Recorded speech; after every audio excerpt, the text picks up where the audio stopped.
now you dropped the freaking baby. And it's gone. You dropped the baby and you lost the baby.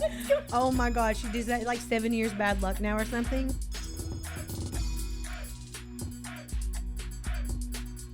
Hey there, what's happening? How you doing? I'm great. Thanks so much for asking. I'm Callie, and I have my co-host here with me today, Kristina. What's up, guys? And this is the Squirrels Podcast. And today is what? It's Mardi Gras. Kristina is, if you have been here for any amount of time in the last, 3 episodes, I guess now? Yeah. We're on episode 4. Yep, we're on episode 4. We've talked about Kristina and her love for It's New more Orleans. like an obsession. Like, for real. No, like my soul belongs in the city. I actually am like so upset that, gosh, the dogs are Do you just hear like him? going. They've been quiet this whole time that we've just been bullshitting, and they literally just I think decided they want the baby. I think they want the baby. No, they will choke on the baby. Yeah, that it was a choking hazard. Yes. It said. Now, Okay. first of all, you have no clue what I went through to find this king cake. Now, I have never had king cake before, but being as this is your wheelhouse, I've only been to Mardi Gras one time when I was very. Oh, really? I went when I was 20.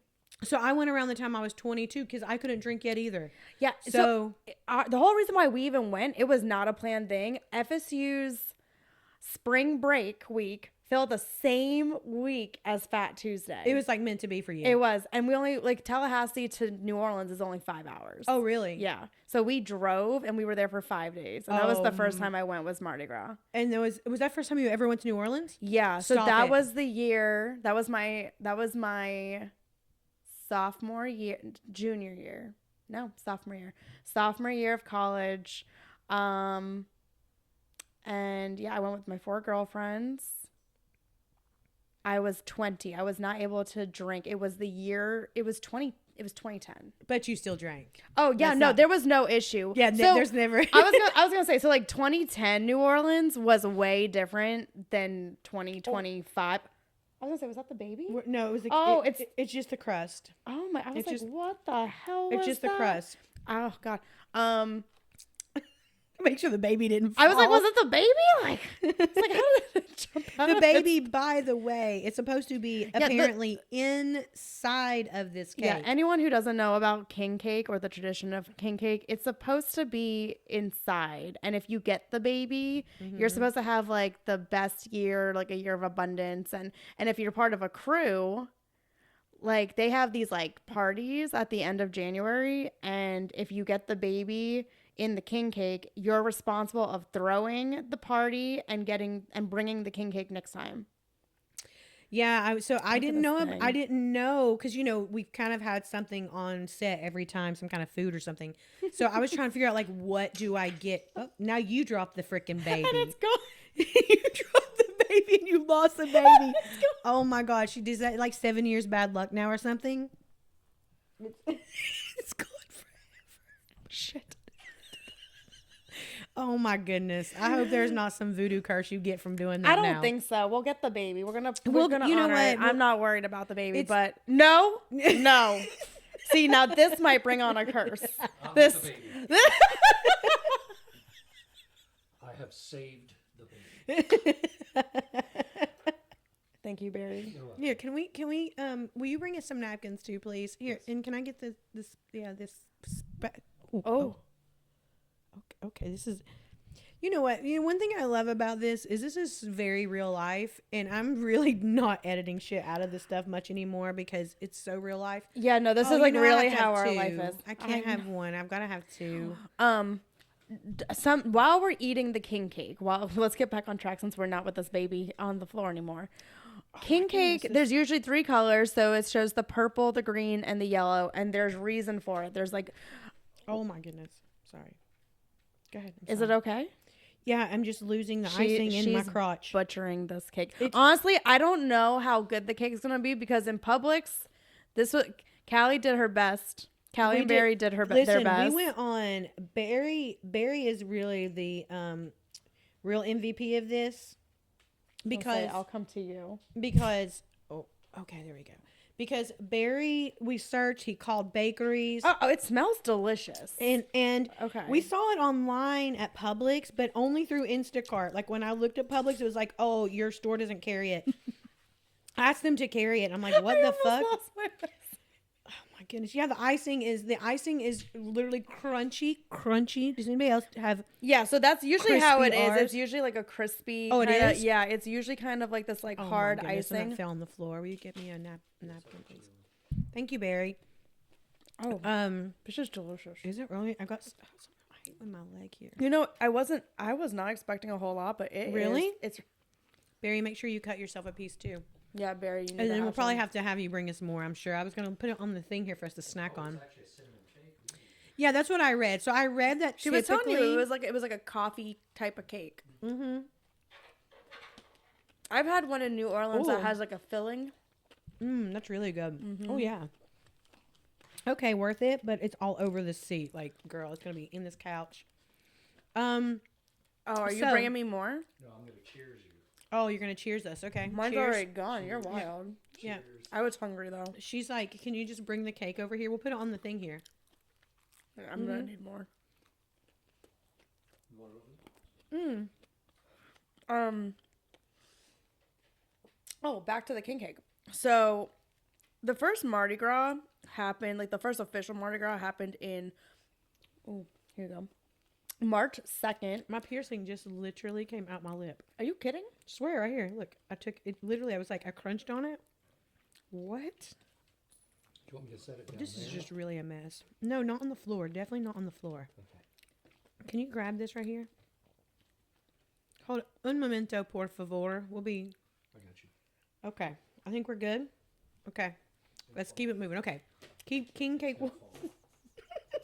Maybe take this. Okay, we'll be back. One moment. Okay, we're back. That was a little crazy, but we're starving. We are. I'm really sorry. This is That was truly- really wild. I like that we really just. Okay, so now that we have our king cake, we'll get to our chips. Yeah, I'm just gonna put these right here. You can't have Mardi Gras. Like, I wish we were in New Orleans because Florida can only do so much. But we are going tonight. Yeah, we are. We do have dinner reservations at the Voodoo Bayou on Las Olas. And it looks like And it's there's a supposed to Mardi be a Gras party. party. So, So we're going tonight for that. okay. So, Focus. the king cake. We're eating. The first Mardi Gras happened March 2nd of 1699. Wow. Yeah, like a long time ago. Holy And Mardi Gras shit. in French means Fat Tuesday. So Fat Tuesday, which is today, is it's the day before Ash Wednesday, which is the first day of Lent. And that's what, the Christians, they go ahead and they fast for 40 days. They don't eat meat on Lent or on Fridays for 6 weeks. And in like some religion, like some Christian, like I know Catholics, they give up something Oh my goodness. for like 40 days. But I think that's one thing. I think most people don't realize that it's like related to Easter and I think a lot of people don't know that. I think it's just a big like debauchery party, which I mean, Christmas is the same way. They have the Saturnalia, so it kind of reminds me of that a little bit. so that I was gonna say that this does date back though before 1699, like Mardi Gras. Because it was centered around, for like some like pagans, they follow it because of Saturnella. And Okay. basically that is like, the bringing of like the bloom and fertility Yep. and spring. And typically Easter comes, it's like the Sunday after the full moon, after the spring equinox. And all the pagan roots. But like every like there's a number of countries and a number of different, nationalities of people that celebrate Mardi Gras. It's very French and very Spanish, so there's a lot of different ones.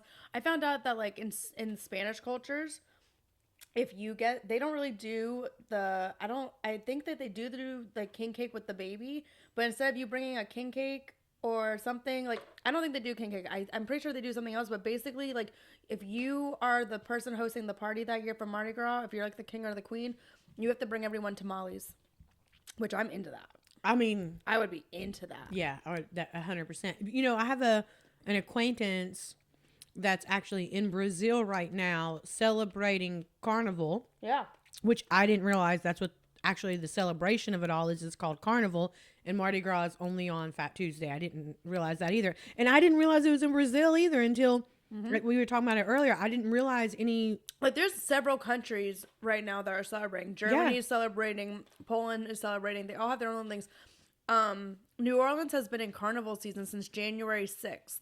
So you can eat king cake only in carnival season. So today's the last day we can eat this. This is going in the garbage tomorrow. Okay, it'll be eaten by I'm today. not. I was gonna say I'm not eating it tomorrow. So. Yeah. Bad luck. Oh. What else? Oh, this is what we were talking about earlier with the kings. Oh yeah. So the king cake, and why they call it king cake, with Mardi Gras being, in New Orleans particularly, a very Catholic tradition. The colors all represent the three kings that brought the gifts to Jesus when he was being born, and the baby represents Jesus. And then the green represents, and this is of all the three colors, so the green represents, I think it was the Persian Indian. Green's Indian. The Indian king who brought frankincense. The Persian king brought gold, and he was represented by gold. And I think it's the Serbian prince brought myrrh, and he was represented by purple, or is represented by purple.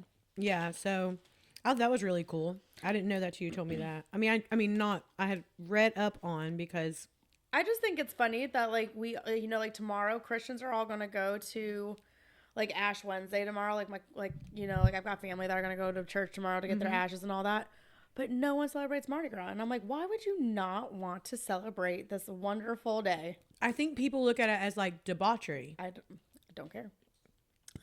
And the beads weren't a lot of people think that it has to do with sex or nudity, but it doesn't.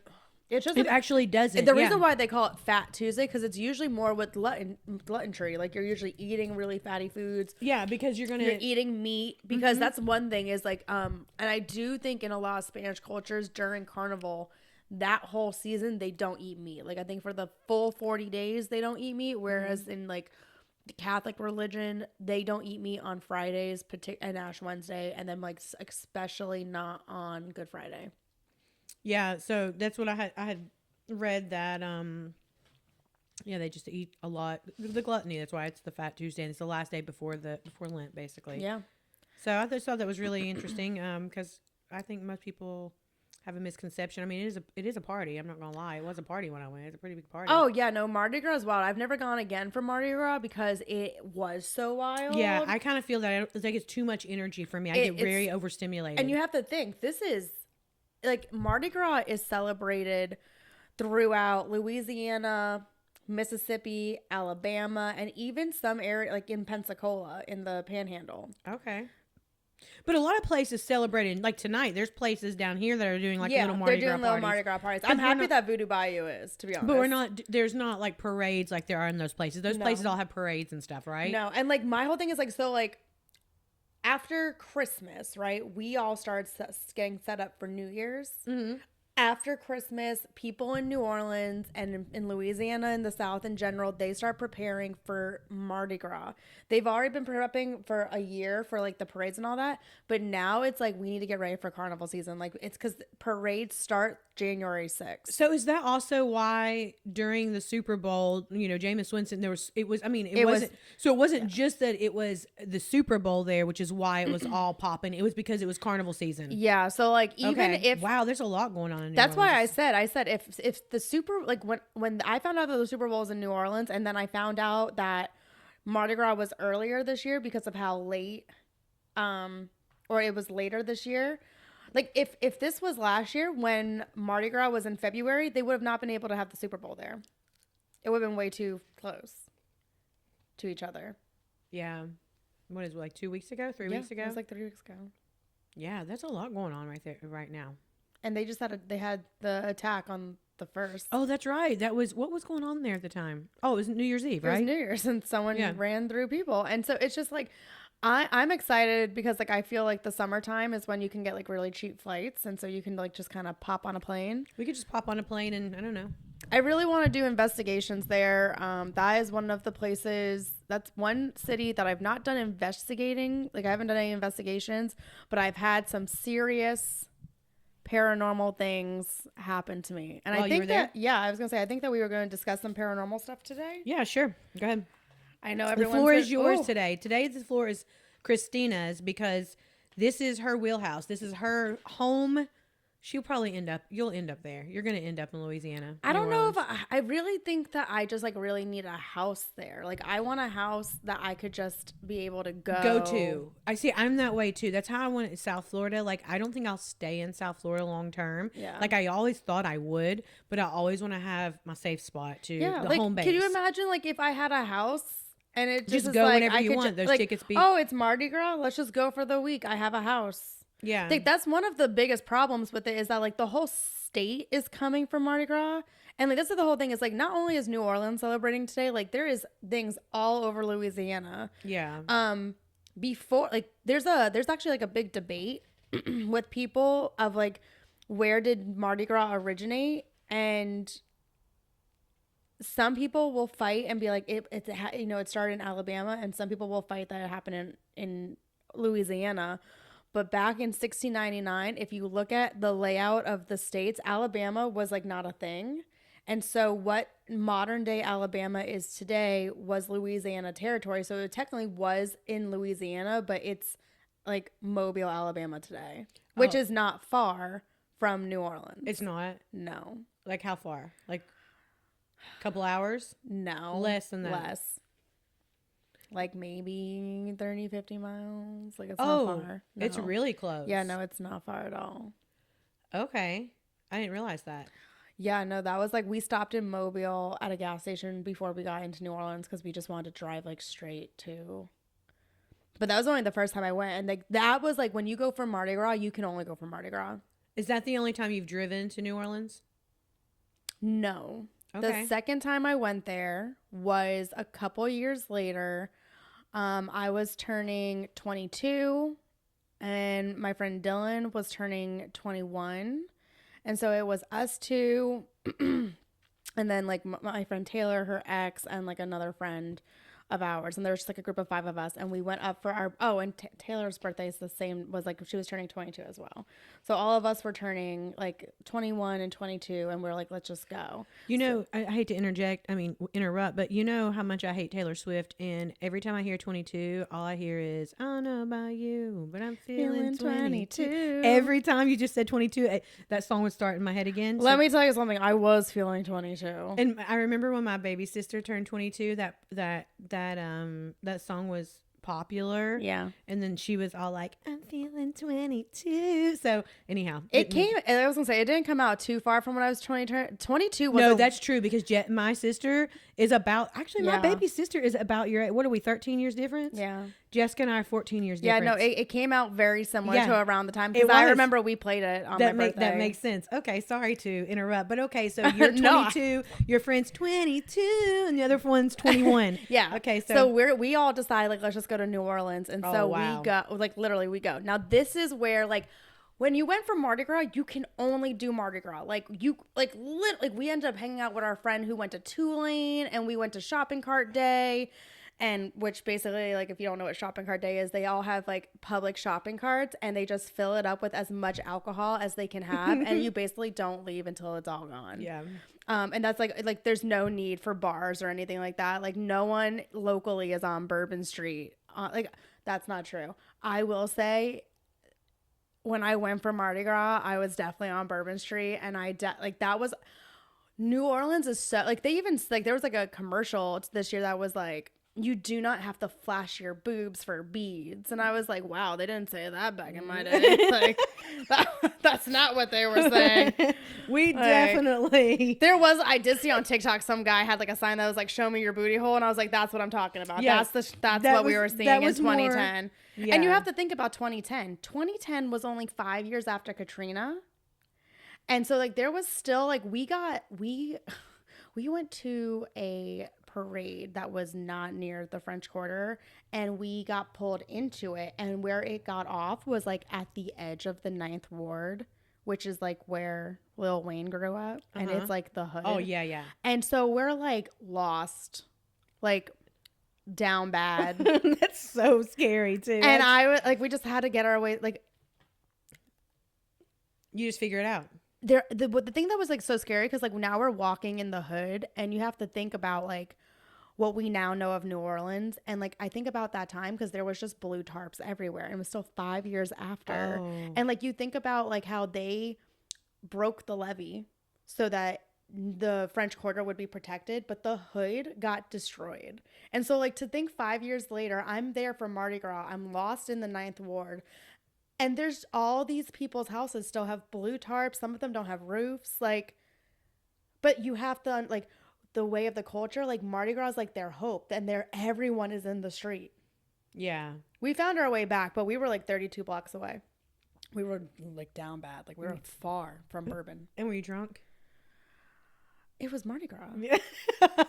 So you were definitely the first day that we down got bad. there, I didn't get the memo that like you should not drink more than 1 hand grenade a day. I drank 4 and blacked out by the time 7 p.m. hit, and it was not good. We're not going to talk about the stories of that night. That was a bad one, huh? It was bad. Terrible. Like I have no memories of that first night. I mean, I've had nights None. like that too when I was that age. So No. So basically, no judgment from me. Since that was my first time going, and it was wild. The second time going, I really want to like embrace. I want to learn about the city. I knew nothing about the city. Yeah, because you're a history person. Like when I go somewhere, I don't really get.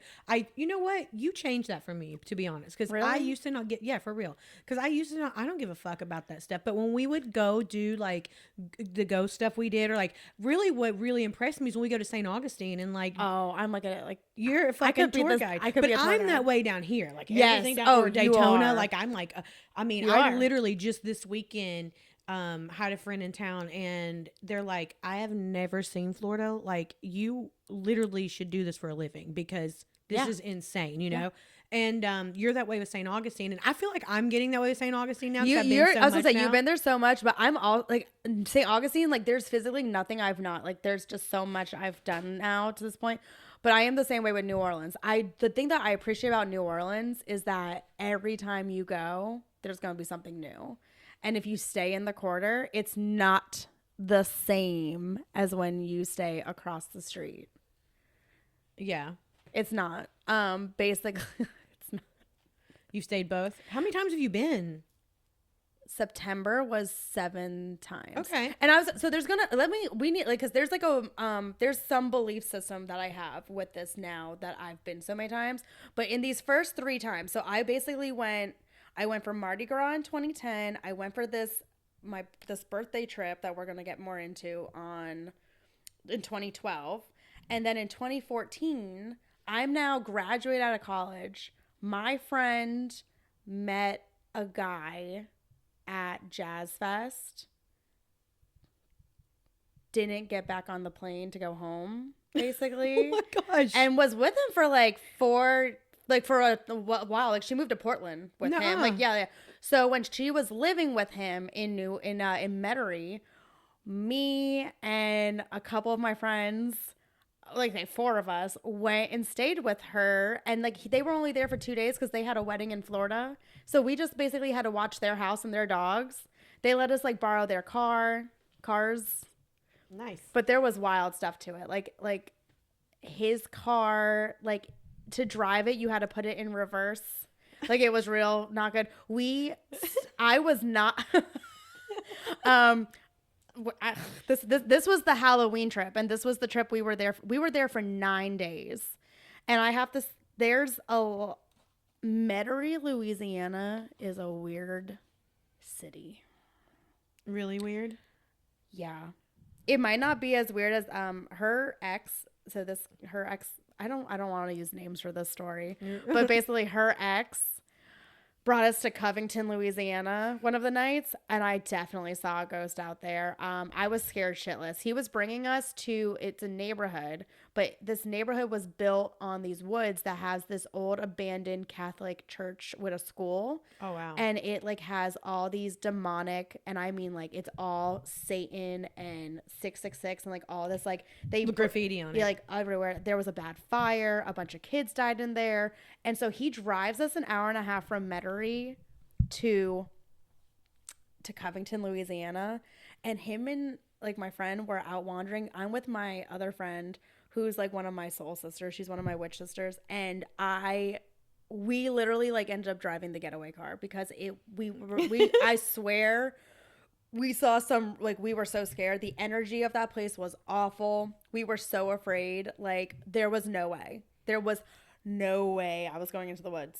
I would swear I saw little kids' eyes staring at us, and I was like, we need to get the out of here. Like some Children of the Corn shit. Like, I was not going in there. I was like, I can't even see it, and I can feel the devil. Like, that's how I was because like, absolutely not. Because you can feel that shit. And this trip was, like, you have to understand, when I went on this Halloween trip, I already had so I skipped a story. So let's go back to the 2012 trip.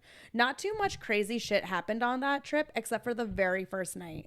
So keep in mind, when I went for Mardi Gras, I did not know anything about New Orleans. So the second time that we went, I didn't know anything about New Orleans. So I said to her, I really want to do a ghost tour. And at this time, I had not done that many ghost tours. You have to think, I'm 22 years old. I only know at this point that I'm a witch for 2 years. So after I started seeing ghosts when I was 9. My first time I saw a ghost was in St. Augustine. I saw the Elizabeth ghost at the city gates. Okay. That was my first ghost I ever saw.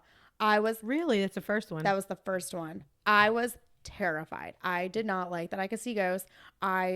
Shortly after my grandfather died, I saw him in our room. Did you tell somebody you saw Elizabeth? Yes, because I was on a school trip. I was on the safety patrol trip because we didn't get to go to Washington, D.C. on the safety patrol trip because it was in 2001 and 9/11 had just happened. So we had to go to St. Augustine, and me and 2 other girls start freaking out on this ghost tour about seeing a little girl, and no one else sees her. And we're literally talking about her. And she's just like staring at us sitting. And I'm talking to these 2 other girls who are crying with me because I'm like, you guys see her? Like, I see her. We're 9. Okay, like, we're 9. My teacher's like, it's okay. It's not real. And we're like, you're crazy. This is not real. So multiple of you saw her. Yeah. There was 3 girls. There was 3 of us who saw her. You're very fortunate that was your first experience that you can remember, I'll say, because maybe you have seen something before. Maybe when I was younger, but I don't have like a memory because of it. with mine, like, I really didn't have anybody that could solidify the things that I seen. I mean, I'd have like my uncles or my mama tell me that they saw things that maybe I had seen, but not like at the same moment. You know what I mean? So you never know if they're just like saying it to fuck with you or whatever. Or as a kid, they would say, it's not real or whatever. So really, to be 100% until we were in Cromartie and you heard the same shit I heard and like all that, that's when I had anybody around me that had confirmation the same exact. Well, you even said to me, you're like, I've never met someone who can do the same thing as me. Yeah, and I have a niece, one of my nieces, she's probably both of them, but definitely my middle niece, she, when I was in Tennessee the last time, we were going back and forth, kind of how you and I can do, like putting pieces together of a puzzle. So, so anyhow, you got to, you these other girls saw it, your teacher's like, no, it's not real, which, I mean, if multiple of you see it. It really, the rest of the trip, like, it really, like, I was terrified of seeing ghosts for, like, the rest of the trip. Like, it was so wild. Even, like, and you have to think, like, I was 9. So this is the year 2001. I had, like, just a portable camera. Like, I just had, like, a disposable camera. Mad orbs, like stuff that you don't catch anymore. Like, it's like just like there was just so much on stuff. film you could catch more, actually. Yeah. And so, like, I always was obsessed with St. Augustine because of just like how haunted it was. Did you know about ghost before that? Yes. Okay, so you knew St. Augustine was haunted already. Yeah, so I grew up really into like I was really like my favorite show on Nickelodeon was like Are You Afraid of the Dark? Okay. I was watching Scream like at like 7 years old when it came Okay. out. I really liked scary movies. I really liked Freddy Krueger. I really liked all that stuff. But that was the first time I remembered seeing a ghost. After my grandfather died when I was 12, I saw him in my bedroom. And my sister and I also had experienced, we shared a room our whole lives. We had experienced our radio turning on, our radio, our boombox wasn't plugged in, had no batteries in it, turned on. Our TV would turn on by itself. We had a touch lamp that you physically had to touch for it to turn on by itself. Like in my mom's room to this day, because I still live there, terrifies the shit. I mean, I won't go in there even today, even with how many times we've gone. I've sat in like a haunted closet by myself. That my mother's room, my parents' room, I hate the energy. Like then, and there's people. They have 4 mirrors facing each other. Yeah, portal. Like not like 2, like 4. Yeah, if you know And- about that, if you have mirrors facing each other, we strongly recommend Not you doing that. not do that. Like, definitely don't have. I'm even weird, to be honest with you, about window reflections Yeah, facing each other I feel like that. that. So, like, I don't even like a mirror facing a window like that. Like, I'll even try to position it to where it's not facing a window directly because, as we know, I mean, we're pretty well aware, we think, that it's a portal. I mean, they're Yeah, portals. I really don't like. I to this day, I still don't even. I don't like going into my mom's room. There's always. I actually went in the dark in my mom's room like sometime in December, and literally like, just like clockwork, like this man just like peeking out of the closet, and I just was like, I know better. Like, I should not come does in she here. see or feel any of that, or does she? No, think- my parents, they say there's no issues, but Jordan has stayed. Like when he came and watched the house for a week, he's like, I hear the voices. last night, I'm telling you, last night I was in the shower and I was hearing. I mean, people were talking. It was. I mean, it was like Yeah. it was like people were in my bedroom and there was nothing on. That is how it is. When there's no one in the house and it's quiet, it's loud. And that's how it's been kind of that way here recently again. So I don't know what's going on, but yeah, that's definitely. Yeah. So I didn't like it. I didn't like seeing spirits. Like I liked scary movies and horror stuff, but I did not like the Paranormal Activities movies really tripped me out. Like especially the third one tripped me out because like I've seen stuff, and so I just was like, I'm not cool with it. I not gonna get into my big old thing, but I wasn't a witch my whole life. I wanted to be a witch. Like my mom had found a journal. It was a Tigger, like from Winnie the Pooh journal. I was like 8 years old, and I was writing like spells for lunch and spells for dinner, and they were like just like nothing, but like I was like, like I was obsessed with Hocus Pocus. I was obsessed with like the Hex Girls. Like I was obsessed with witches, but I was obsessed with church also. Like I was devout till I was 17, and I had gotten kicked out of my church for speaking up about abortion and how like I thought it was a healthcare right at 17. And they told me, like, you shouldn't come back. And I was so heavy in my youth group. Like I had been on 3 mission trips. When I graduated from college, it's because I had 600 community service hours with my church alone. You and I have that in common, actually. People probably wouldn't expect that from you. Same way with me, they don't expect it. Yeah. But the same way, I was very, very, in my teenage years, heavily involved with my church.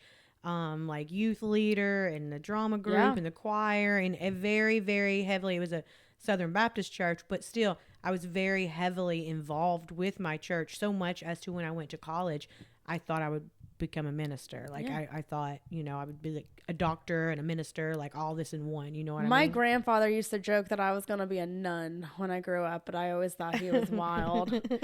And now I think like one of my past lives I was a nun. I can and see so that. it's I so definitely insane. can see that. But when I got off to college, I was feeling really down. I didn't have a church. I was trying to get in at the Catholic Church in Tallahassee. It was not fitting. Like the one I went to here, it was so hip, and there was just like so many people my age, and it was like we would throw battle of the bands, and it was cool. Yeah. Not in Tallahassee. It was like all old people, and so like I was Boring. really lost. Well, my freshman year in Tallahassee, I had a poltergeist. I had a young Indian girl who haunted my room. And no, I told my RA, I told my roommate. No one believed me. They thought you were crazy as fuck. They thought this bitch was crazy as fuck. Until y'all. everyone saw her. No, they did not. Yeah, everyone saw her. Everybody saw her? So check this out. Like every person who I told and who like did not believe me. And like she was fine. She was fine. I was very scared of her in the beginning because like imagine like I was in the size of a closet of a dorm room, okay?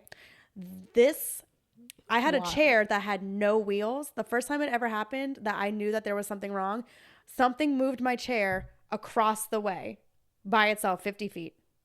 And I like was sitting in my bunk and my roommate comes in and she's like, why'd you put the chair against the door? I go, I didn't. It just moved. She goes, yeah, okay. She goes, what are you talking about? I'm like, she's like, yeah, okay. I'm like, Maria, it just moved from the desk to she's like, okay. She's like, don't try to scare me. And I was like, okay.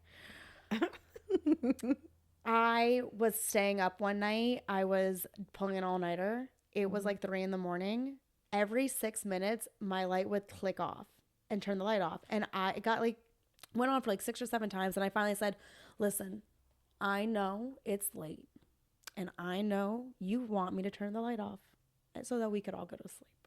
But I need 2 more hours, and I promise 5 a.m. on the dot, I will turn the light off. But you need to stop turning it off. She did not turn it off again, and I kept my promise. Okay, great. It was very cordial, but no one believed me until first my roommate. I went away a lot. My freshman year of college, I was really homesick. It's funny because all I did was like get good grades so that I could move away. And then I got to college and I was so homesick and I came home that first year every other weekend. Okay. There was a weekend that I was not home. I was not in Tallahassee. I was in West Palm. I was coming back on Sunday morning. Maria is sleeping with her boyfriend in the room and somebody sits up in my bed. And it's late, and so they're thinking that I must have came home early, like in the middle of the night, and they fell asleep. And they're like, Kristina, go back to sleep. Why are you sitting up like that? Just like lay back down. And it lays back down. Nuh-uh. Next morning comes. It's like 11 a.m. I left really early so that I can get there early because I had to study for a test Monday morning. I come in. I have my duffel and everything. And Maria and her boyfriend look at me, and they're like, are you just getting home? And I was like, yeah, I'm exhausted. I can't wait to lay down. They go, oh my, like they were speechless. Like they looked terrified. And I was like, did I do something? And they're like, oh my God, Kristina, I saw her. And I go, our ghost? And she goes, yeah, she was sitting up in your bed last night. And I go, oh my goodness. I go, you believe me now? She's like, yeah, I do. My goodness. And had she ever seen anything before? Any other kind of... And they were both Hispanic. They're married to this day. They ended up having kids and everything. Like they met freshman year. They're married with 2 kids and everything. And they both saw her. They both saw her. So now I had told my RA because I was originally, like I said. Could you imagine being the RA? Wait, could you imagine being the fucking RA that has this crazy bitch come to her and say, oh, by the way, I've got a report. I have a ghost in the room and that sat up in my bed when I wasn't there and my roommate saw. Could you imagine this? No. I was an RA, so I'd be like, oh, yeah, right. Like I was a night RA, so like I know like that. But like I was in Kellum Hall, and so like my dorm is not there anymore. It was the oldest dorm on campus, and it was known for having paranormal activity. But like we're all new people. Like no one's talking about this shit. So I had told my RA before this had happened with Maria, and she's like, Kristina, you know, like there's really nothing we could do. Like you're in Kellum means that there was not many options for housing. Like, you know, this is one of the worst dorms. Like there was something called the Kellum cough because of carcinogens like in the building. Like it was not good. That's why it's torn down. Like the other buildings, like there's so many dorms that are gone of FSU because of how old they were. Okay. FSU opened in 1851. Oh, wow. Yeah, so like it's old. My RA came banging on my door at like 1 a.m. one night, random, soaked in a towel, like dripping. And I'm like, what's the matter back? Like, is everything okay? And she's like, no, it's not okay. She was just behind me. Like she was just in the mirror. I just like was washing my face. I just got out of the shower. No way. I pulled up and she was standing behind me. Get the fuck out of here. So now my RA saw her, and then my neighbor, she was like, their bathroom shared with our bathroom.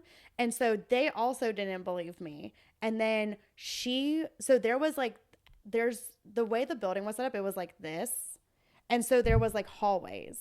And so there was 2 switches. So like if you switch this one off, it'll turn the light off, but you could always switch it back on the other one. She went ahead and turned the light off, and she turned it back on, and Laura was like looking at her like, and she came the next morning and was like, I saw her.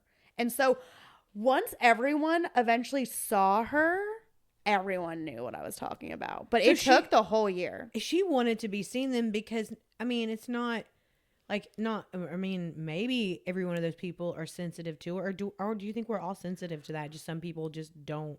I don't know what it was. I don't know if it was just like the more that we talked about her, the more that we maybe acknowledged her, the more that she felt comfortable. Like if she had died in the dorm, we lived on the 9th of the 10th. Like we lived on the 9th floor of a 10 building, like story building. Like, yeah. Or what if she was just some energy that was passing through that was like, you know what? I enjoy this.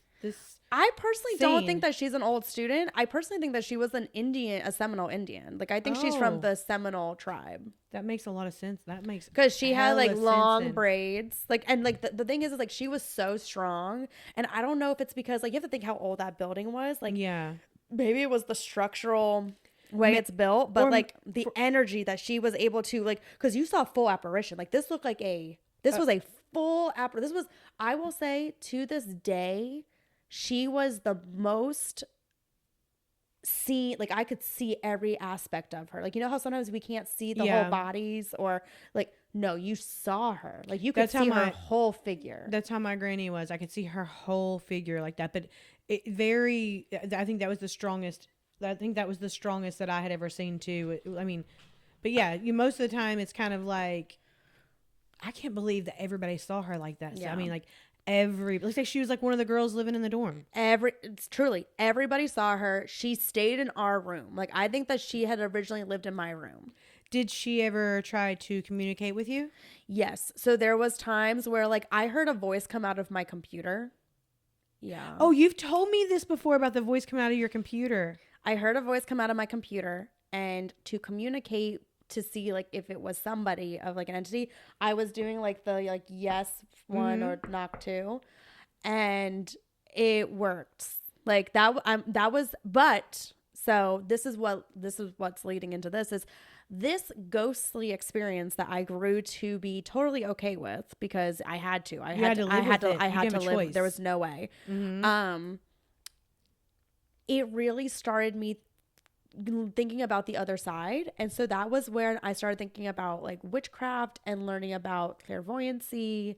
And that's when I started looking into Wicca. And so when we get to 22 years old, Kristina, in New Orleans for my 22nd birthday, I am only starting to understand who I am as a witch. I don't know shit about being a witch. Mm-hmm. I am like, right now, I'm just Wicca. I haven't even like ventured into anything yet. I haven't committed to witchhood. I haven't done anything. So we go to New Orleans, and I tell my friend that I really want to do a ghost tour so that we can learn about the city a little bit more. So now I know nothing. That's a good idea. That's a good way to learn history of a city, a fun way. Like I didn't think about that. Favorite way to do it. A ghost tour. I haven't done. I don't think I've ever actually done. Let me tell you, there are very creative people who come. Like when we did Salem in 2017, we did a morning tour. It was a coffee tour. We went and tried all these different coffees, but we got to learn the history of Salem. We got to learn about like, we got to go where like they have spices that are like 2,000 years old in Salem at the spice shop that you can't get anywhere else. They like, it was the coolest tour. I need to start doing those. Like, and you just would never think about, oh, I went on a coffee tour. It was so good. It was one of my favorite tours I've ever done. Okay. Yeah, that's really cool. Okay. Yeah. That's why when I go to London in April, we're doing the Jack the Ripper tour in that's going to be Whitechapel. crazy. And we actually did an investigation at the Blue Anchor where parts of what that bar that he notoriously killed people at or whatever, like parts of that is at this bar in Delray that we did. And let me tell you, we had some crazy stuff happen at that place. Yeah, for real. And that saloon door, like that door open. I mean, that's one of the craziest experiences I've ever watched. Like, we didn't get it on film, but we watched that door swing the fuck open. Like, there was nobody back there, or like the lights that were flickering with you and I. That was a crazy night anyhow. So that made sense with those lights flickering, like with us. And the lights have been flickering crazy for me lately too. My energy, but again, I've been outside lately. Okay, so back to you did your ghost tour. You fell in love with so we go on the ghost tour. We're on the ghost tour. It was our first night, so like we did not like. We weren't like partying yet. Like it wasn't anything like that. Like the boys were doing their own thing. We had gone to dinner. And so she's like, all right, we're going to go do a ghost tour. And we're like, we're not doing a ghost tour. And we're like, okay, whatever. So we're like, we'll meet up with you guys later. We go. We're on the ghost tour for like an hour. We're getting to another site and we get to this overhang and I faint. Like, I mean, I just pass out onto the ground. Which, when I think about it, it's like the last place you want to be laying is on the fucking streets That's nasty. of New Orleans. Oh, but I just passed out. And I come to pretty quickly, but I'm really dizzy. I'm really lightheaded. I have no idea what's going on. And I'm seeing my friend Taylor's face and Andrew, who was our tour guide. I see his face. And they both, like, help me up. And they're like, you okay? I was like, yeah, that was really weird. I just felt like a sensation come over me. Like I just like all of a sudden, like I don't even know. And he's like, have you been drinking? And like Taylor's like, she's like, she literally had just one drink at dinner. Like there's no, and he's like, no. It was like me the night of The Exorcist. Yeah. Like she's like, we haven't even like been on Bourbon Street. Like we just got in, like and he's like, well, let me ask you, like, are you a witch? And I like looked at him and I was like, newly. Like, I didn't know how to answer that question. And he's like, the only other person who's ever fainted on this tour, she was a witch. And you're in one of the most haunted locations in America. And I go, New Orleans? He goes, no. We're at LaLaurie Mansion. Oh, yeah. And you're connected to that spot. Yeah, I know. And so just like, so for anyone who like, if you don't know what the LaLaurie Mansion is, it is a very haunted location. People make it seem like it's like the most haunted location. I don't think it's the most haunted location in New Orleans. I think that's a misconception. Mm-hmm. It is a place of very bad history. A very bad woman, and I personally believe her husband also tortured and mutilated their slaves. And only got caught because she had one chained to the stove. And a fire broke out, and he was going to like and they had to like investigate the house and everything. Yeah. This house was made famous on American Horror Story Coven. I remember that. Yeah. Yeah. So Madame LaLaurie, she was, and they've never found her body, and that's why Ryan Murphy was able to go with that storyline where she was like buried alive. Yeah. In her courtyard, and that like. There is so many bones. Like every house in New Orleans, like you had like a sign of wealth was that you had a courtyard. That's what every house basically has in the quarter is like a courtyard in their houses, like a courtyard inside, and they buried their dead in there. Like a lot of these homes, like the reason why there's so many residual loop like energies is because like a lot, like especially in the brothels, there was where the French Market is in New Orleans. It used to be called Galatine Street, and that was where everyone would come off of the port, and it was a pirate city, and so like everywhere was a brothel. Any like you can go to anywhere, and there's actually a hotel today called the Hotel Villa Covento It is allegedly the House of the Rising Sun, what the song is written about, and it was a brothel. What was it called? The Hotel Villa Covento. Okay. And it's still there. You can still go.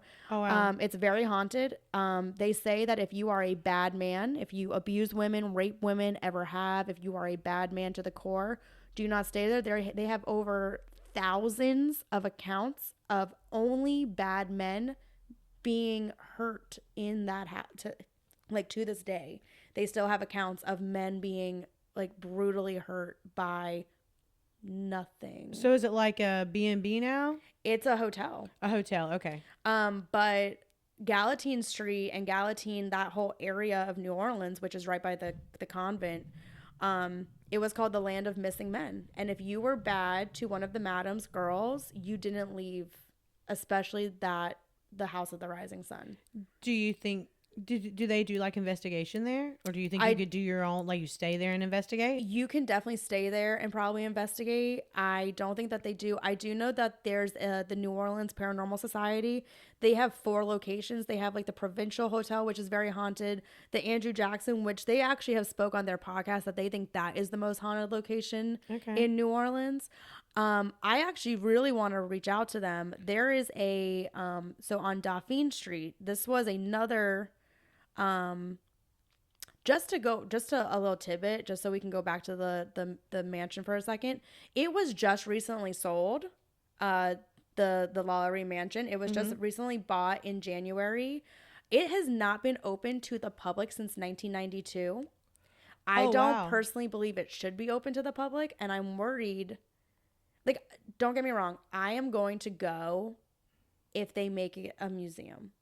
I wish that they would just preserve it.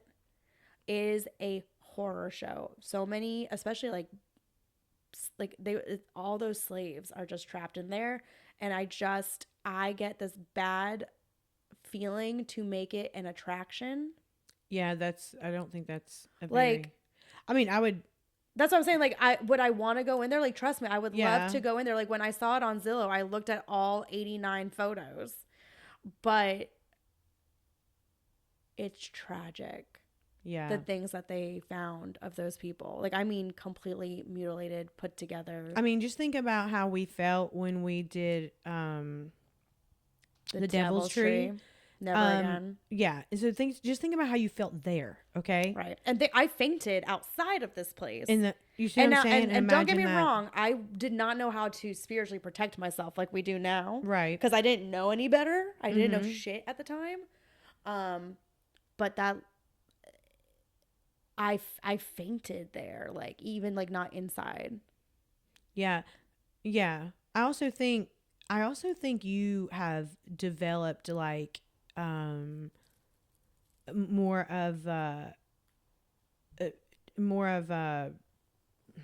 I'm looking for, like you're not as afraid of that stuff. No. Like, because even when I first met you, that was and when you give an energy of fear, something that even just wants to be fucking around, being funny, like in it, just to fuck with people, troll people in a sense. They don't know what maybe it's what they're doing, but if they want to do that, they're going to do that to people who have that energy and they feel energy. Yeah.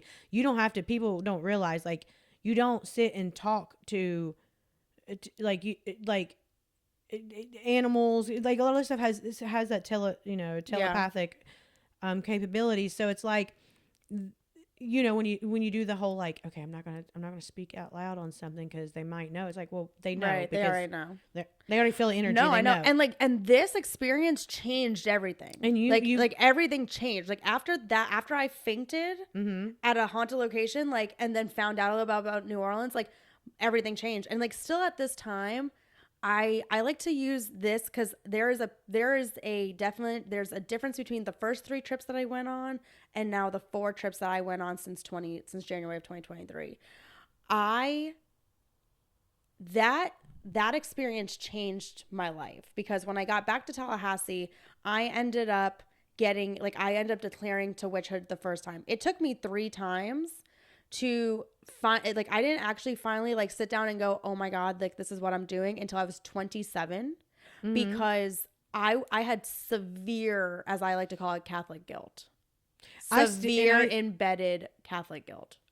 well, because it's like, I guess, like what indoctrinated on Kind you, of. like you just kind of like, it's you know, it's kind of like for me, fat girl guilt, like my whole life, like, oh, you're a fat girl, supposed to act this way, supposed to act this way, supposed to act this way. So when you don't act that way, you know, you feel like you're doing something wrong, or you feel like, or as somebody who used to speak out against, like, you know, who used to do like body conferences and stuff like that, whenever I decided to say, like, get fit or have a healthier lifestyle, I felt guilty for that. Like, Yeah. I felt guilty because I was like, you know, like, you know, maybe I lost like 140 pounds or something. So like, then I felt like I was doing something wrong. You know, like it's just stuff that we've got in our brain. So Yeah, with no, that, I had major Catholic guilt. And again, I was not where I was today with how I know much about New Orleans. It was not this way. Like, I did not feel like I was obsessed with New Orleans. Like, I was like, oh my God, I just love it there. But it was different. It wasn't the same.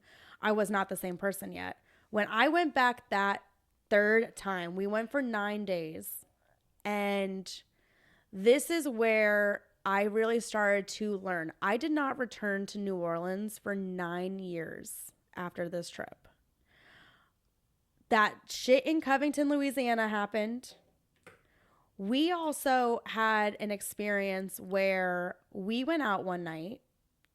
It was really late. We went to a bar, had a really great night, got home really late, whatever. Wanted to go to the same bar the next night. It didn't exist.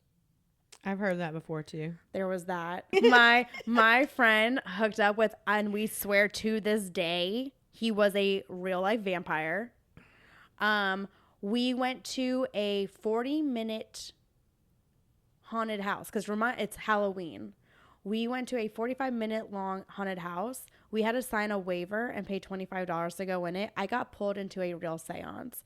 And when we were done, it was a really like messed up situation. Like, we were all like I had to be like pulled out because like I was like, oh my God, like I think we're in like a real seance. Like, we need to go. We ended up finding out that the people who run this thing were like devil worshippers. And it was like, fuck, holy like, fuck. like Holy it was fuck. not funny. Like, when I tell you the craziest things happened on like craziest things I cannot even happened believe on this that. trip. And so like I ended up like I learned firsthand that trip, for some people, New Orleans is going to eat you and spit you out. And 9 days for some people is way too long. I think that the happy medium for just normal ass people is 4 days. 4 days. Yeah. 4 days. And I recommend your first time going, you stay across the street from the quarter and you stay in the magazine area in the central business district. Giving you the tips. Yeah, so that is the first 3 years, the first 3 trips I went to New Orleans. Crazy things happened. I was still I always say, like, there's like a saying, I don't just say this, but there is a saying, they say if you drink the water of New Orleans, you will have to return. There's a curse. I do believe that, but there's an element. I believe that there's a call, and I believe that New Orleans calls to you when you need to be there. And some people will never get the call. Some people will get the call sometimes, and some people will always get the call. After that trip to New Orleans, I ended up going on all kinds of trips. Like, I ended up going to Salem, and we ended up going to Europe. And this girl travels the world. I've never met anybody that travels as much as this person. We ended up going all kinds of places. And so like New Orleans, like at the time, like I did not feel the connections that I felt now. Like, I had bought a voodoo book, like that was all like from the Marie Laveau house and all that. Marie Laveau. Oh, it's the Marie Laveau house that did you stay there? Did you So across the street or something? So I stayed. Yeah, it's that place, not the other place, what is the other place? I get them mixed up. The other place, the one that's closed, that the slaves were. The LaLaurie Mansion. Yeah, I get those two mixed up. I know it's terrible, but I can't help it. I get those two mixed up. No, so like Marie Laveau, she was the voodoo queen Yeah. of New Orleans, but people don't realize like she was a very, very, very devout Catholic. She was at St. Louis Cathedral every single day. She never missed. And like her spells and her voodoo like they were in the pharmacy. New Orleans had the first pharmacy and the first pharmacist. And why is really funny. You would think like, oh, all the debauchery, because New Orleans was completely brothels at one time. You can imagine how many sexual diseases were running rampant. We needed medication in New Orleans. And so the first pharmacy and the first pharmacist was actually in New Orleans. And I think Walgreens actually funds the museum today. wow. That's still there. And it's only like Super $10 to go in.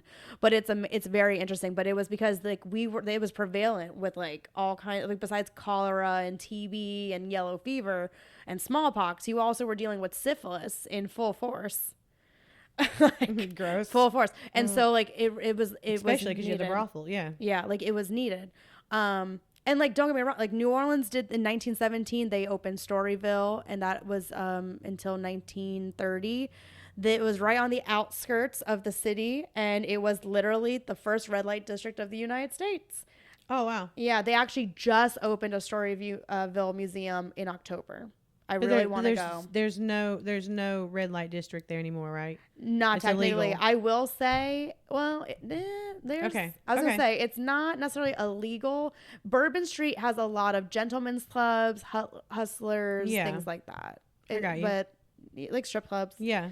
But in the like when I think about like my dating life so I did not return back to New Orleans until January of 2023. So I've been Oh. 4 times. Okay, since we've met, Yeah. so you hadn't been I did not get the call to go back Until after after we that started trip for paranormal 9 investigating. years. Yeah. till after we started paranormal. And let me investigating. tell you, I feel that a big reason is because when you think about my like dating history, the guys that I had dated in those time frames, they were bad guys. Oh, yeah. I had 3 like real. Oh, could you not good imagine you exes. taking them there? No. Girl. And that's why like when I felt comfortable to bring Jordan to New Orleans, I knew that like there was something there. Like cuz I didn't even get the calling. Like there was no calling to go back. Yeah. And now that I've gone back, it's insane. Like we were talking about when I got that Marie Laveau voodoo book, I was still a beginner witch. I was still a baby witch. Still didn't even understand my heritage. Like I ended up after I declared again in 27 when I was 27, I was studying Strega. I was studying all Italian witchcraft, which was very dark. I wasn't into it. I started reading up on the Greeks and the Romans, and I started looking into like the Celts and the Druids, and looking into just paganism as a whole. And that's when I really started to notice, like through just being pagan and being spiritual, I was able to bring in extra pieces. I was really against the church also in those 9 years. I was really against the church. If you remember, since like 2023, I've been in my forgiving the church phase. I've been back into that too, because I wouldn't even use the word God until the last really year. Yeah. I was really after my whole I mean, I feel like you go through multiple different spiritual awakenings or whatever. Yeah.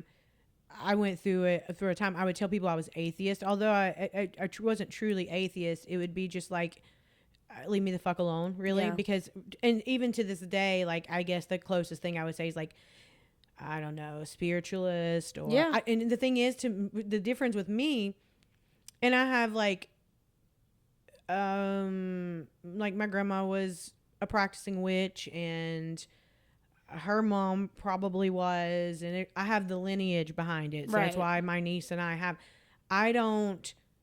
mean, if it's in your lineage, I guess you are. Yeah, but that's how when I was first doing my research, that's mm-hmm. how it started. Was I was telling my grandmother that I think I was a witch, and she mm-hmm. was like, well, let me tell you about your great grandmother, because she was considered as one of the people who had the all-seeing eye and was mm-hmm. like a prophet. And then my grandmother, who I was talking to, also was a bit witchy. And like I ended up finding out that like my actual relatives had a lineage, but then through my past life regressions, I found out that I had a whole army of women in my past lives that were also spiritual. I wouldn't use the word witches. Yeah, that's continuing functioner for me, which that word means like I have no right. idea, because that's really like Yeah. You have to study. You studied that shit to like learn about that, right? Like, Yeah, I mean, like, that's the biggest thing. Like, when they tell you, like, you know, you see all these baby witches on TikTok, and they're, you know, I don't talk crap about them, because like TikTok's just another resource now. But when I was growing up and learning about myself and trying to figure out where I stood in the pagan world, it was all books. You just were reading and reading and reading, and some stuff was going to come to you, and you totally were able to take it on, and some stuff you were like, I don't even get this. You have to think, Catholics believe in the devil, pagans don't. I still very much believe in the devil. I've seen too much for me to not believe in, not necessarily like an all being with like horns and like all that kind of stuff, but I do believe, like, I believe in the stories of like the fallen angels, of like Lucifer, and like the actual people of things like that. Like, Lucifer was a man. Like, I think we had gone into that, like, into this thing like a few months ago about like talking about all these things. And so it's like, but this also goes back to where we got cut off. When I was trying to study voodoo before developing what I actually, like, and actually understood who I was as a witch, Marie fucked up my shit. Marie Laveau came to me and like basically fucked up my computer that had the book on it, and basically like told me I wasn't allowed to have this book. Like, I ended up getting a UTI. I had like my whole, like, for 2 weeks I was in the gutter. Do you know that book became readily available to me when I got back from New Orleans in 2023? I think I remember you saying something about that one time. All of a Something similar sudden about that I book. saw it back re-downloaded in my downloads, and I was like, how the fuck is this working? This was a broken link for years, for a decade. It was a broken link. It wasn't at the right time. No, and that was the whole thing. How can you go ahead and study some other, because you have to think, voodoo, especially the New Orleans Catholicism and the voodoo, it's all Haitian. And you have to think about it, like, I could hear her. Look at this white girl just coming in here trying to appropriate what we got. I don't even know who I was. I didn't even know anything about what anything. And then I went back to New Orleans, and we had just been doing the paranormal thing. My clairs had been completely developed. I was so solidified as a witch for 6 years. I knew who I was. Every time I have gone back, so we have to think, I went January of 2023. We went December of 23. I went June of 24 and September of 24. Each time since I have been back, I have gotten closer and closer to Marie. The third time, when I went with Jordan, that was the 6th time we went. That was the first time I ever stayed in the quarter. And this is why I now know it's different. When you stay out of the quarter, you have to physically leave the quarter. There is just like how they say in Casadega, there's a purple ring around the spiritualist camp. Same thing goes for the quarter. There is a massive realm, field, portal thing in New Orleans that surrounds it. When you have to physically leave, and you get to like leave for a little while, you're good.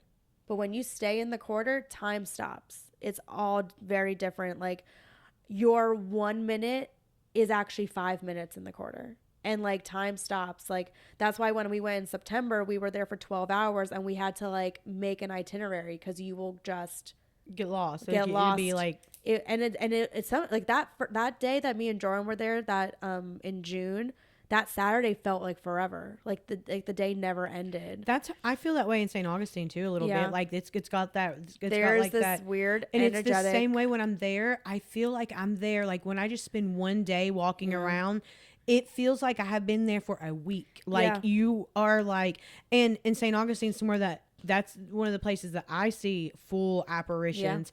And the only way I can sometimes tell, and sometimes not, because people are doing tours and shit there, but the only way I can tell usually is like time period clothing. You know what I mean? That's that way. Or they'll vanish. Like you'll see them, and then they're gone. And then you're like, oh, that wasn't a real person. So I actually would love to. I probably would experience that same. Whoops. I would Oh, yeah, probably and, like, explain the same. If we were to go to New Orleans, we would be staying in the Quarter. Yeah. Because like just like when me and Jordan Oh, went. not if we are. We are doing it. Oh yeah, no, we're doing it. And that was that third time we ended up staying in the Quarter. I got us the room at the Inn on St. Anne. So on St. Anne Street, there is Laveau Cottage. This is not the exact house where Marie Laveau and her family lived, but it is where it's the land. So this is a new cottage. It is the Laveau Cottage. It's still, I believe, in the Laveau family. But it's not the original house. Directly across the street is a hotel now, and it's called the Inn on St. Anne. It's one of three of like the same company, and it used to be a brothel and a place where Marie would allow passerbys to stay. And in the room that me and Jordan stayed in, I wanted, like, most people would not want the room because literally the front door and the door to our room were like inches next to each other, so you hear everyone coming in throughout the night, and the street is literally our window. But I wanted it, and that was a crazy night. One of the nights we heard major furniture being moved on the, like, directly above us. We went, we saw the guy, the host, the next day, and we're like, it's like, how's this going? I was like, oh my God, I'm loving it. I love it here. I just love how close we are to everything. Only thing is, like, is there people staying above us? Like, there was major furniture moving, and he's like, we get that a lot, but no, there's actually no one staying in there. And we're like, They just like to move the furniture around. yeah. I will say this is what I was thinking of when I was talking about the Paranormal Society. I want to reach out to those girls who run it, because on Dauphine Street there's a building called the Museum of Death. It's the second one. There's one in Hollywood in California, and it is literally a museum of death. Like, it's got all kinds of trigger items, like Hitler's Mein Kampf is in there, and oh, nice. Jeffrey Dahmer's glasses, and a lot of art from John Wayne Gacy, and like, I would love that. It's wild. The room that we were in with all the trigger items didn't bother me. You know, there's a few things that I didn't like seeing. Like, I saw there was a very bad, it's like the complete photographs from the case of these kids that, how there was the story where they tell you at prom, like, to not drink and drive. Yeah. So there is the actual photos of, like, where the story came from, of, like, these kids literally dismembered. Holy fuck. Yeah, like, there's, like, very disturbing things. It's not definitely for everyone. If you are very queasy, you're not gonna like it. I almost got sick there. Not in that front room. Front room did not bother me. I go into the back room. It's set up as a funeral procession. There's an altar, like a voodoo altar, but that's in every place that you go in New Orleans. So that doesn't bother me at all. There was some, I don't know what the movie was. I don't even want to say it was a snuff film, but something was playing. But the energy, someone got murdered back there. Like, I got back there and immediately started to get very sick. I could already feel myself getting very woozy. Something was trying to take on me. I could smell the death. I could smell the amount of blood that had, like, there was a woman brutally murdered in there. I could not stay in there. I had to leave. And Brianna's like, is everything okay? I'm like, no, I need to leave. I'm going to be sick. The guy goes, do you want to use the bathroom? It's in that back room. I go, no, thank you. I need to leave. Wow. We leave. We go get me a drink at Claire Po' Boys. She's like, you all right? I'm like, yeah, I don't know what that building was before, but somebody was murdered in that room. Like, there was a ritual or something done in that room, the back room. And you don't think it was just an item in there that projected that? No, because it wasn't like the museum. Like, unless those, I don't know. I don't. Okay. You felt it in that room, just like when and it was at that scary. Like at the hotel when we felt what happened at that hotel. Yeah. It was actually so okay. I understand. No, what and you like, mean. and it felt like there was someone, like, watching me, They and probably I were. felt really really uneasy. So I told my hair girl. Yeah. I told my hair girl about this, and she goes, at the Museum of Death?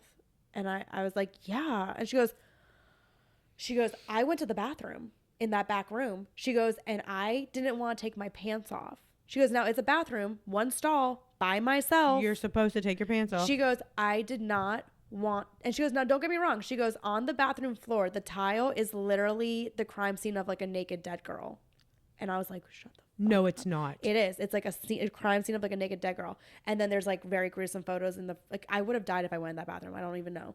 And she goes, I felt like there was someone in there with me and I just wanted to put my pants up. Like, I didn't want to take my pants off. Like, I did not want to be exposed. There was and like the room is not big. Like, it's a one stall little bathroom. And she told me that. And I was like, oh my God. Oh my God. So now, because it's called the Museum of Death, if you do any type of SEO, nothing on the building comes up except for the freaking museum.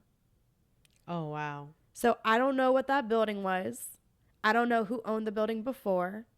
But I really want to reach out to the girls in the Paranormal Society if we are ever there. Oh, we should because totally I do would that. like to know if they know anything about the building. That would be really because interesting. I was going to be sick. Yeah. And I don't really get sick in a lot of places anymore. Like after Yeah. the Cromartie, it's not that common. I think when that happened, actually, something changed in you, and I think some kind of like after that night, you got some sort of like, I don't know, some sort of like confidence or some sort of like, I don't know, but something changed after that day. Something definitely changed after that day. Maybe you sucked some of my bad bitch energy. I don't know. But something definitely happened that day. I do think something, and maybe because of that, whatever happened with that, allowed you to be open to going to New Orleans and being able to handle said things. You understand what I'm saying? You have to think about it now, because like, and that's why I say there's the 3 trips and who I was as a person on those 3 trips, and then these 4 trips. And these 4 trips, the city greets me. The city gifts me. Like, I had no idea that you could tour the Ursuline Convent. It's my favorite building in the whole city. And that second time that we went, we're just wandering the streets on Monday, and they're like, "Would you like to take a tour?" And we're like, "What? Like, would I like to take? Are you kidding? Are you joking?" So like that's why I really think like if you do not appreciate New Orleans, if you don't appreciate the people, the culture, and I do think that you think about January 20th of 23, I think that is why it's been easier for me to forgive the church and get back into like, I used to like, for like a few years, like I was like, I'm not celebrating Christmas, I'm celebrating Yule. Or like, I'm not doing Easter, like I'm not going to participate in Lent. Whereas like this year I was like, maybe I'll give up something for 40 days just to see if I could do it. Okay, I got you. Like, you know, like I don't feel like, I feel like I've now been able to, I'm not feeling as much Catholic guilt. And I've been able to, if I believe in certain things that the Catholics believed, I don't mind taking that into my belief system, because Marie Laveau literally was able to live Catholic and voodoo and be a perfect queen. So I don't see why I can't 100%. And not be only in my world. And not only that, it goes back to, you know, people telling you how things are supposed to be, right? And giving you certain, there's a book that I like preach about basically called The 4 Agreements. The 4 Agreements, yeah. Yeah. So for me, I've never really studied any, besides once I quit studying religion, like Protestant, you know, religion, once I stopped studying that because I took a theology class in college and found out it was all fucking bullshit. I took a history of religion class and it changed. It was my freshman year and it changed. It was the same thing. My whole world. Same. So that really changed my views on things. And actually I had some very, really like shitty things happen either in my childhood or young adulthood that was like, you know, fuck all this shit. You know what I mean? Especially once I found out all the things I found out a whole other day, because I don't know what time it is. And then we got reservations, which by the way, 5:50. The last thing, we got to leave actually in like 15 minutes, 20 minutes. The very last thing I want to tell you about the resi, by the way, real quick. That's a funny fucking thing. But, so I took these classes and learned whatever. So I was really, for a long time, like, you didn't bring up, and then I had to go to, like, when I was young, I used to, self-harm and, would got Baker acted a couple times, and then, they want you for self-harm. There's no NA or AA or anything for self-harm. So they have you go to those kind of meetings, and everyone wants to I didn't know that. Oh yeah. They make everybody hold hands, and I'm a germaphobe. Like, why do I have to hold everybody's freaking hand? Then they want to pray to God. And I'm like, and I was just, that word was not good for me. So I had the same kind of thing with that. And then recently, I would say in the last really like year and a half, I've been more getting more comfortable with the last like few months. Right. But I still like, there's a lot of elements. Yeah. There's a lot of elements where like, I'm not going to claim the Catholics. I'm not going to claim that.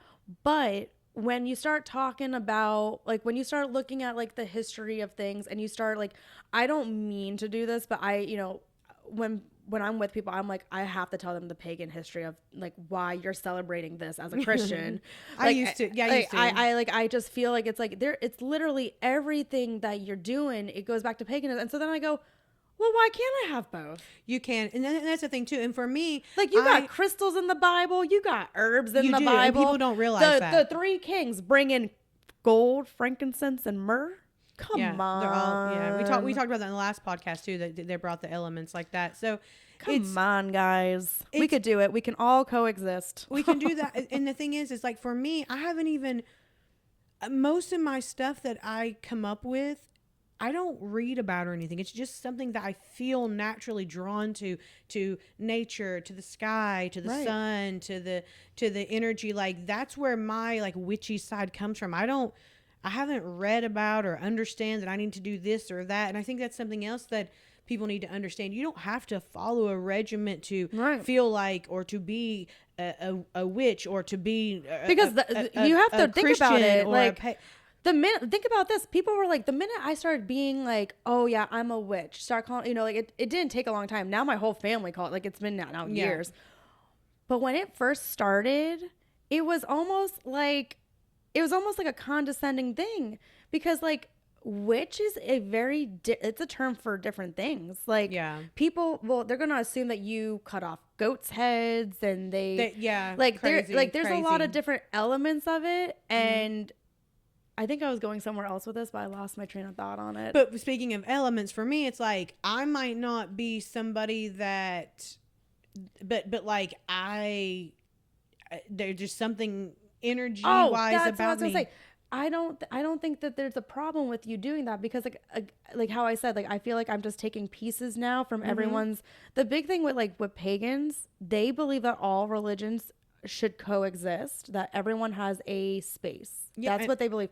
100%. Why can't you just be a spiritual person, and you just have the things that you speak of? There's things of the Judaism religion that I like. There's things of the Buddhism religion. A lot of our stuff with the sun and the planets and all, Hindus were doing it, Buddhisms were doing it. Like, it goes beyond just your major. And people tell me like, oh, so you must have like, this that you do is like Buddhist. I get that a lot, like the stuff I do, and I'm like, well, I don't know, because I've never studied it or really researched, but what I can tell you is this is what brings me peace, and this is what I feel, and I go on that. Like, I've learned that internal compass that I have, and that no matter what anybody on the outside or anything on the outside of the worldly stuff tells me, that internal whatever that is we have, that's the real fucking shit, period. And it could be different for all of us, but that internal shit that you have, nobody needs to tell you to not go fucking kill people, okay? If you need religion to somebody tell you not to go kill people, there's something wrong with you, okay? So, because you just don't like, at the baseline, your religion should just be a belief system. And so, like, I do believe that everyone should have a belief system, but like, that also goes to say that like, everyone should be able to coexist. And so, like, when you think about witches, right? Like, since that's been our big topic. Yeah. Like, that was a really big marginalized group of people, mostly women, that were just killed because of a belief Which system. actually, it was just the anniversary of the Salem witch trials. What, March 1st? March So 1st. literally just a few days ago. Yeah, So and it goes on through the next 10 months. Like ironically, we ended up talking about this a lot today, so Yeah. that's kind of ironic. We have actually a reservation that we need to leave in about 10 or 15 minutes yes, for. Mardi Gras is not ending. We're gonna go. We're about to go party it up. We didn't have our chips No. at all. We didn't It's even try okay. them, but it's okay. We're about to go have some delicious food and some drinks. Yep.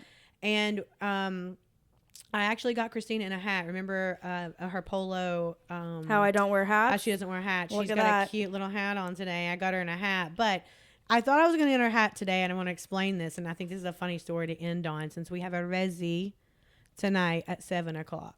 So she had texted me. I was really going through it, y'all. So super quick, I did a little rescue and was really going through it. A week and a half of just craziness. And she had sent during all that a text that she said, oh, and in the text, it was a picture of this girl in this hat, this like top hat. And it's got some little feathery things on it for Mardi Gras. yes, thank you, for Mardi Gras. So she says something about voodoo, something or another. I didn't know it was a restaurant. Okay, I had no clue. She's like resi, da da da da da. So in my brain, this New Orleans witchy pro Mardi Gras, whatever, in my head, like a resi must have something to do with this fucking hat. Okay, I had no clue a resi was a reservation. She's like, oh yeah, we need our hats. I'm like, what hats? I was like, so were you gonna make the hats, and then that would be kind of cool? I She's was like, so she's like, what confused. are you talking about? So then I went back and read it because I had just read it real fast. I just saw the picture, and when you said something about make a resi, I was like, okay, fuck it, we'll make a resi. Like, what's a resi? Like, I figured it was some weird fucking word for fucking hat in New Orleans on Mardi Gras, right? So I was like, all right, fuck, we'll make a resi. We'll make a resi. I guess I better go get the fucking stuff to make the resis, right? So that's what I was asking her a few days before she came over here. A few days ago, I was like, hey, so we're gonna make these hats or what? And she's like, what hat? So I go back and look, and I'm like, she means fucking reservation at this fucking restaurant. There's never a dull moment for Mardi Gras. So I didn't tell you that because I wanted it to tell you here.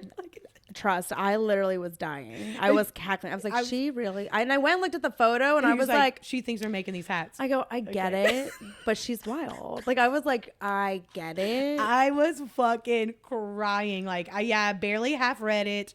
Sorry, I was trying to be a raccoon whisperer. I did not be able to read the fine print, but we got our resis right here. And these are now resis. We don't want to be late for our resi. No, we really need to make it. So, but we love you guys. We thank you so much for watching. And we hope you enjoyed this long episode. We know they've been a little short, so we're going to have a couple little long ones. And I think up next, we're going to possibly celebrate Easter/420. Yeah. All right. Thanks for watching. Bye, y'all. Happy Mardi Gras. Happy Be Mardi safe. Gras. Bye.